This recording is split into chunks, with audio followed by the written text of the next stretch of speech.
Hi, I'm Josh Rushing, and you're in the stream. Today, wealth in the U.S. is dramatically uneven, but most Americans don't realize it.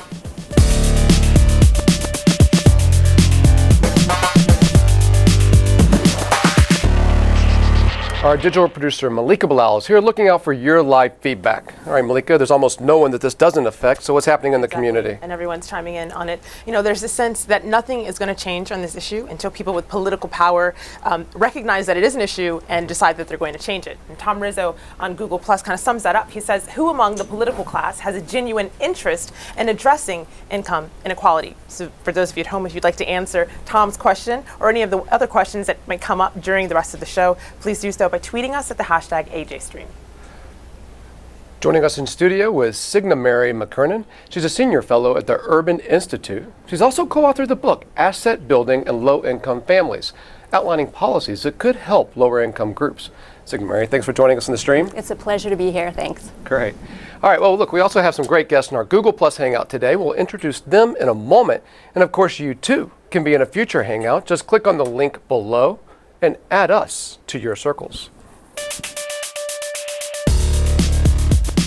Hi, my name is Kishan Borogori. I'm a director at Tangaza Pesa. It's a mobile money company in Kenya, and I'm in the stream. All right, there was a video that went viral on YouTube earlier this month, and it shows just how wrong many Americans are when it comes to understanding wealth distribution in the U.S. YouTube user Politizane based his video on a 2011 academic study. The content shocked many and sparked a powerful reaction on social media. Here, take a look. This is what people think America's wealth distribution actually looks like. Not as equitable, clearly, but for me, even this still looks pretty great. Yes, the poorest 20 to 30% are starting to suffer quite a lot compared to the ideal, and the middle class is certainly struggling more than they were, while the rich and wealthy are making roughly 100 times that of the poorest Americans, and about 10 times that of the still healthy middle class. Sadly, this isn't even close to the reality. Here is the actual distribution of wealth in America. The poorest Americans don't even register. They're down to pocket change, and the middle class is barely distinguishable from the poor. In fact, even the rich between the top 10 and 20 percentile are worse off. Only the top 10% are better off. And how much better off? So much better off that the top 2 to 5% are actually off the chart at this scale. And the top 1%, this guy, well, his stack of money stretches 10 times higher than we can show. See, that had over 5 million views. Like, Politizane must be the Justin Bieber of macroeconomics now, right? How do you get 5 million people to talk about macroeconomics? All right, well, talking about macroeconomics, joining us via Skype is Ann Price. She's the program director for Closing the Racial Wealth Gap Initiative. In our Hangout, we have Chase Sackett, the director of affiliate development at UFused, an advocacy group that strives to increase socioeconomic diversity in U.S. colleges. Tasha Kennard is the president of the Start Young Financial Group, which teaches young adults how to build financial foundations. And Eric Peterson is a political science graduate student at Stanford University. Thank you all for joining us. Signa Mary, can you first explain for me and for our audience the difference between income and wealth? And then how would you describe the wealth gap in the U.S. today? Okay, so income, that's the money you earn, that's the paycheck that you receive. Maybe you receive the money from other sources as well. Wealth is in part what you can save. It's your assets, your home, your automobile, your business equity. You take all those assets, add them up, subtract off your debt. What's your mortgage loan? What's your automobile loan? What's your credit card debt? So it's your net savings, if you will. And when you look at these two numbers, do they tell two different stories? The income and the debt, or income and wealth? Income and wealth. Do they tell two different stories about America now, or are they telling the same story? No, I think one is, they're telling a similar story, a story of inequality, but you hear people worried about income inequality, and I think if you're worried about income inequality, just take a look at wealth inequality. So I was so happy to see this video go viral because I think people don't know how large the wealth inequality gap is. How large is it? What are we talking? Well, you can cut it on different dimensions, but one is, let's say, the racial income gap versus the racial wealth gap. So in the United States, for every dollar that an African American or Hispanic family earns, a white family earns 2. So the income inequality is 2 to 1.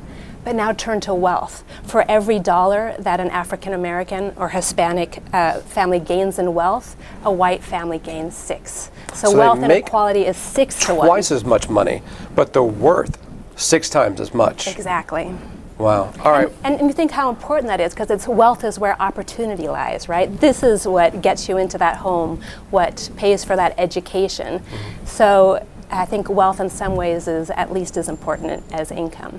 Well, let me pull in a soundbite from President Obama. This is from his inauguration speech. Here, take a listen.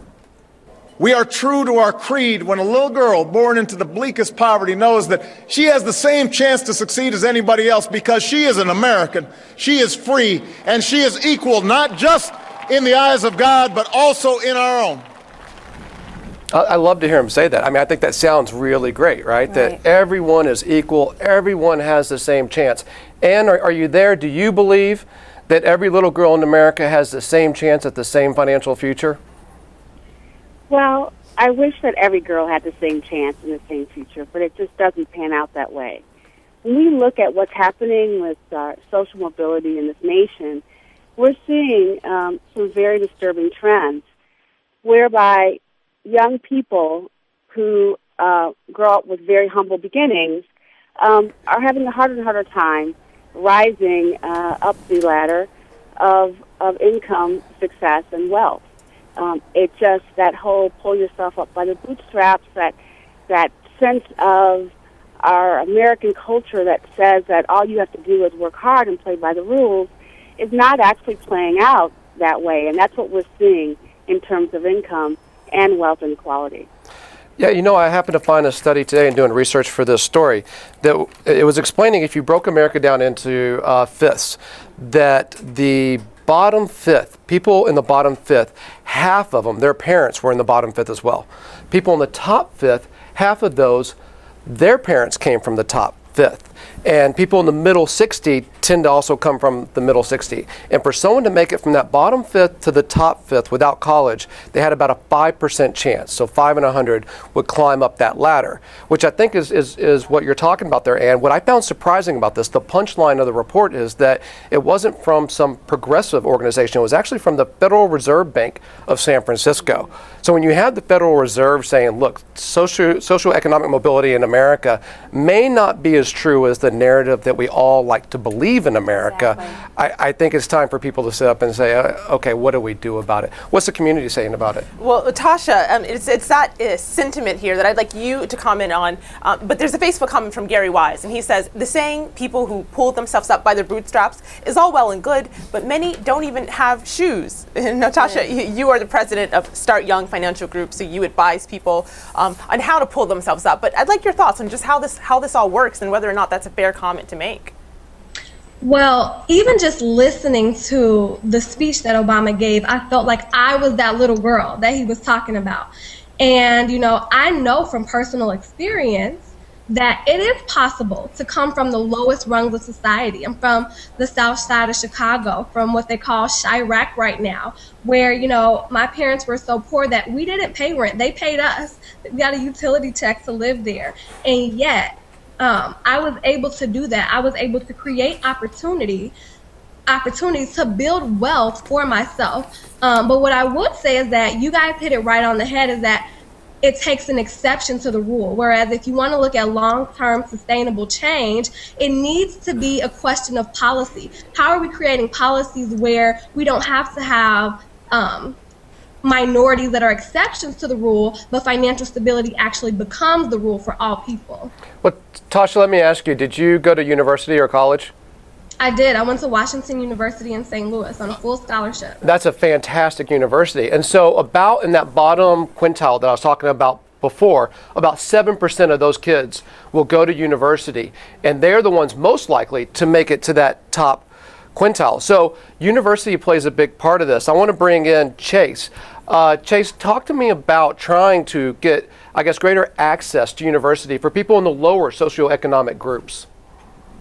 Yeah, there's often a myth that finances are the primary or only issue that matters. But a ton of research, especially recently, has shown that highly selective colleges especially need to do a better job reaching out to and approaching lower income students that are talented to go to those schools. They need to reach out to their entire families. They need to explain that for most of these students, they will not be paying near the sticker cost of their universities. And they also need to show these students that their campuses are a place where lower income students can be included and feel comfortable succeeding both in the classroom and outside. Well, I know Tasha mentioned that she went on full scholarship. What are the sticker costs of these universities, Chase? Can you give us an idea of how much it costs to go somewhere like Yale? Well, it's upwards, $50,000 a year. But for lower income students, especially at schools that have, huge financial resources like Yale or Harvard, the cost may be nothing to these students at all. But many of these students aren't aware that that's true, and they're not reached by these colleges to be told that. Signa Mary, there's a tweet here just on the costs of going to school and getting that education. So have a listen to this. Living in DC has really given me so many great opportunities. But when I was in grad school, I did work a lot of unpaid internships for course credit, for work experience. And with coupled with a very high cost of living and student loans, it really becomes so much about budgeting your money, and also really does make you wonder, is the education, is the work system, is the wealth system in this country sustainable?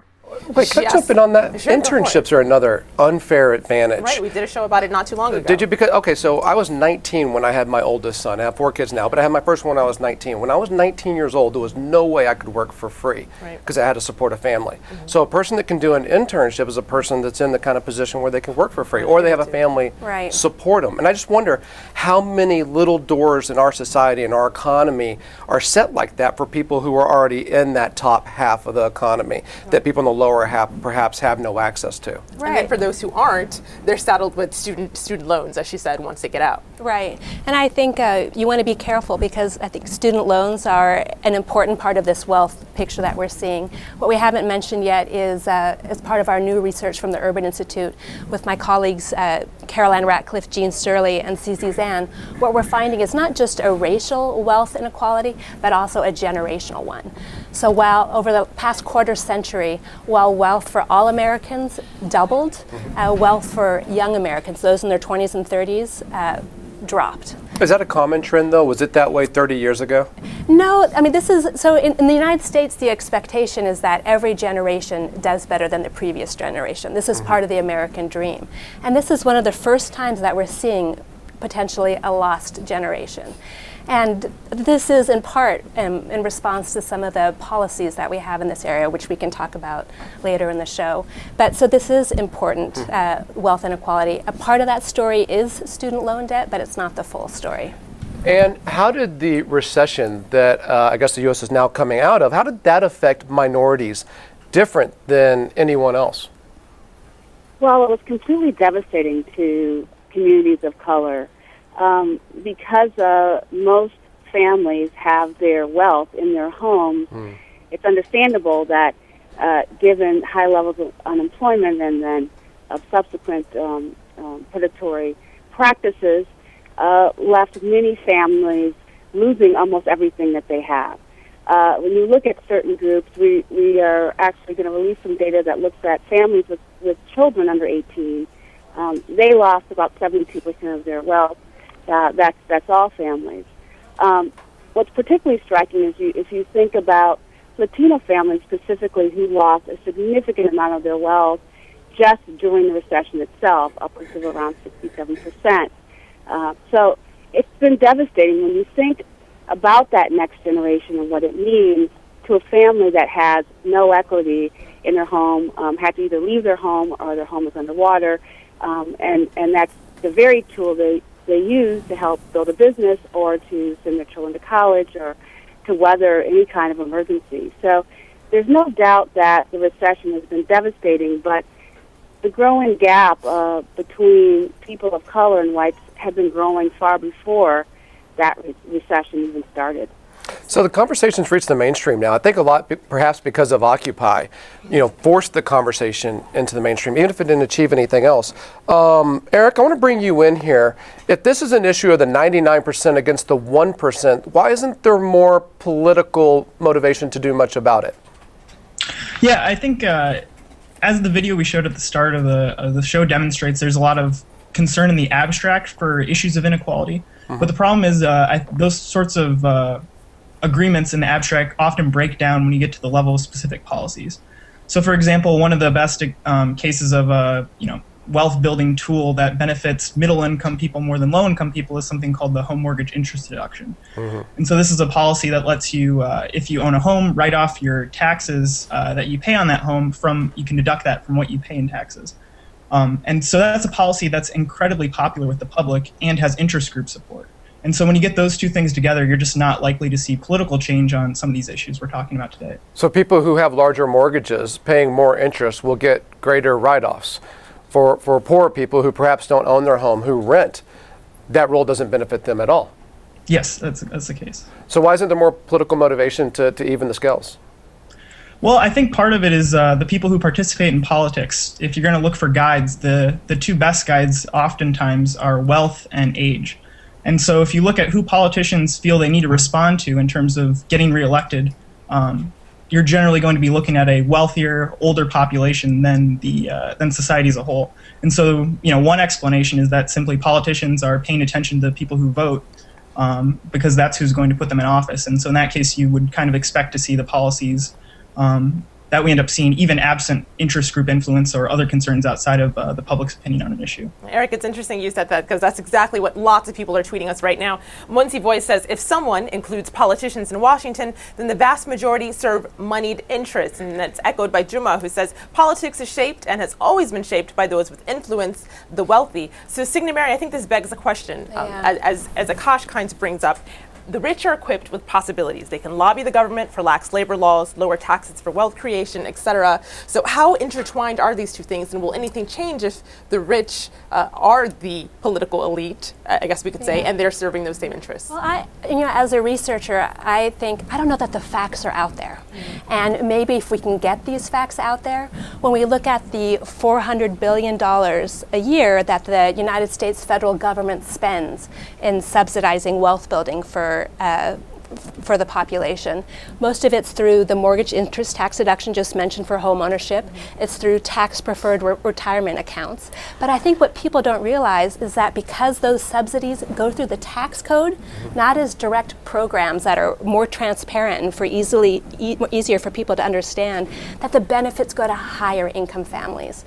In fact, a report from an organization called CFED finds that of that $400 billion, more than half of it went to the top 5% of taxpayers, while low-income families received next to nothing. So it's not even a low-income issue. Those subsidies aren't making their way up through the middle class. And it's these kind of policies that are exacerbating wealth inequality in the United States. And now we're seeing some of the first empirical evidence of a generation being left behind, of the racial wealth gap not improving. And until we change some of these policies, I think that that's going to be the road ahead. Natasha, I know that you want to get in here. Go ahead. I think it's really important to think about how do we create structural change so that we can alleviate this wealth inequality. I think that that doesn't stop us from thinking about what is our personal responsibility on an individual level to changing our economic circumstances. And I think if we wait around for rich people or the government to help minorities and people who are on the lower end of the poverty scale or the income scale to figure out how are we going to address this issue, we're going to be waiting for a very long time. But if you think about what can you do on your own, what are the steps that you're going to take to improve your situation, that's when I think that you can start to move forward. Give us some steps, Tasha. The first thing, like what I always tell our clients to do, it doesn't matter where you start. It only matters that you start. It only matters that you start thinking about your income. You would be surprised at how many people, they have no budget. They don't understand how much money is coming in and how much money is going out. So if I wanted to start at a very fundamental level, I would say every young adult, every person should start with the budget. Well, Anne, I wonder where personal responsibility ends and where, structure and infrastructure kind of comes into play. Nafisi says inequality in the U.S. is a product of a long-standing system that's skewed to favor a selected few. So, Anne, let's say, a family is doing fine with their income, but they have no money at the end of the day. They're still living check to check because that's all going towards their daily living costs. So they cannot grow their wealth while their income may be fine. That's right, and I think that's the whole point, and the distinction between income and assets and wealth. It is all about opportunity. It is about the ability to move forward and move your family forward past where they were. It's just what you think about. People think about their grandchildren or their children. They want to see them have a better life than what they had, and that's what wealth allows families to do. I think that it's important that people think about savings and think about the types of activities they can be involved in that will help improve their financial situation. But I also think it's very important to know that that alone is not going to actually diminish at all wealth inequality, and also that there are other types of kind of more cooperative and community types approaches that could be taken to help not just an individual, but an entire group of people or a community of people. Worker co-ops and those types of arrangements do bring some wealth into a community and also has other benefits. So there's a way that we need to start thinking about this that doesn't solely put the onus on an individual to build wealth. All right, look, let's stop the conversation there for a moment. We'll continue it afterwards in the online post show, otherwise known as the stream's after party for the internet. I hope you join us there. But first, Malika has some other stories that we're following.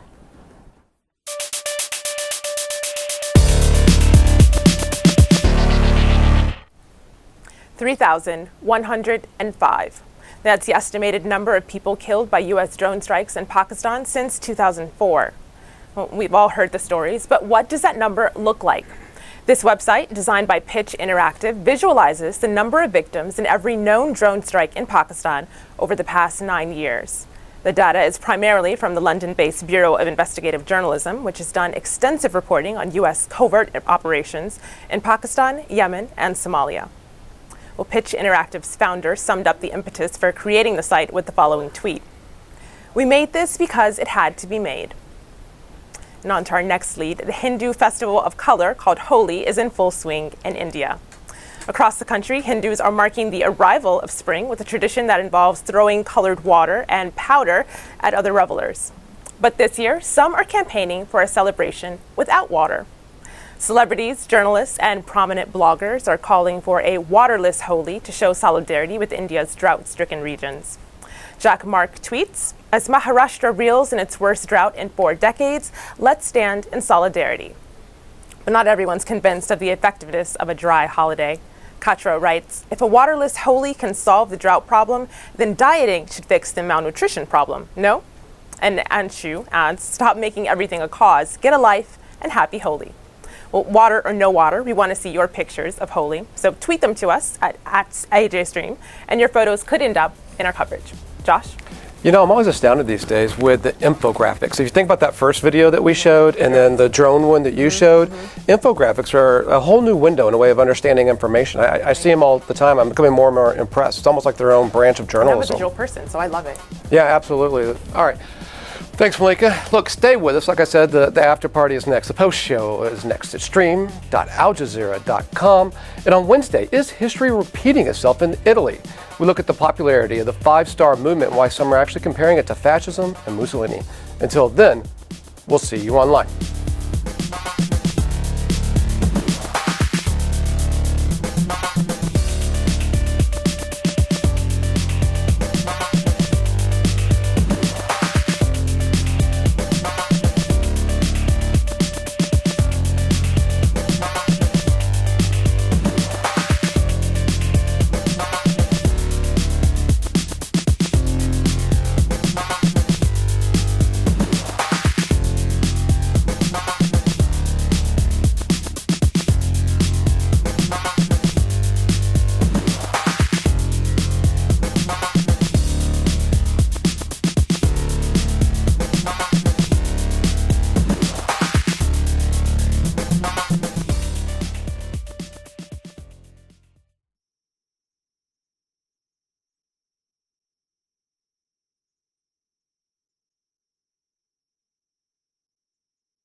Hey, I'm Josh Rushing, and this is the Streams Online Post Show. So welcome. We're continuing the conversation about income inequality in America. And we were just talking during the break there, and you were saying that there are things that even lower income families can do to help themselves out. Right, and I'd say that is make savings automatic. There's a misconception out that the poor can't save, that even the low income can't save, but research shows that they can. We followed families over 10 years, and even among those living below the U.S. poverty line, 40% of them were able to increase their wealth and were able to escape asset poverty. That is, they were able to save enough that they could live 3 months at the poverty line without any income.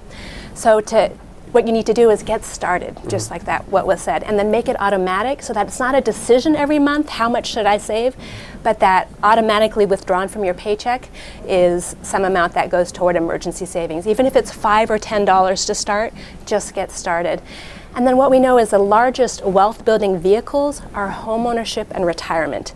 These are where families have traditionally built their wealth.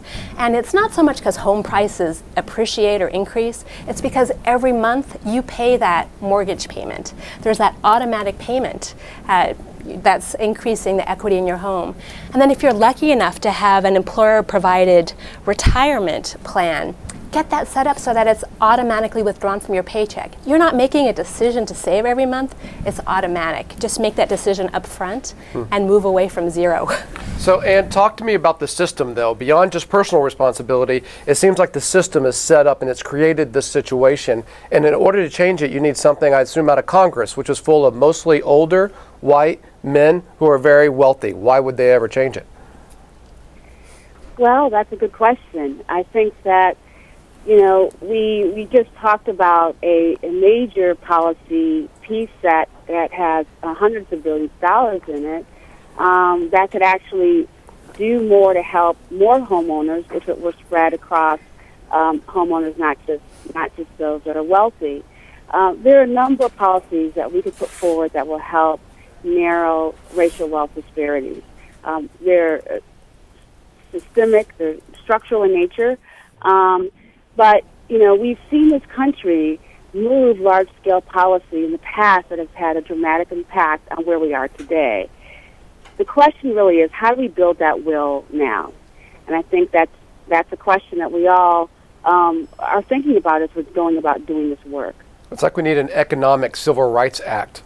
Again, in fact, how long has it always been this way? And what happens if the trend doesn't change? What happens to the whole economy? Yeah, if the trend doesn't change, then I think it has negative consequences for the economy, and that is because a nation grows and an economy thrives on entrepreneurial activity, on investment, on savings, and on confidence. And if we have now a new generation or people of color becoming the majority of the United States who don't have that confidence, who don't have that savings, then there are going to be consequences in terms of our economy.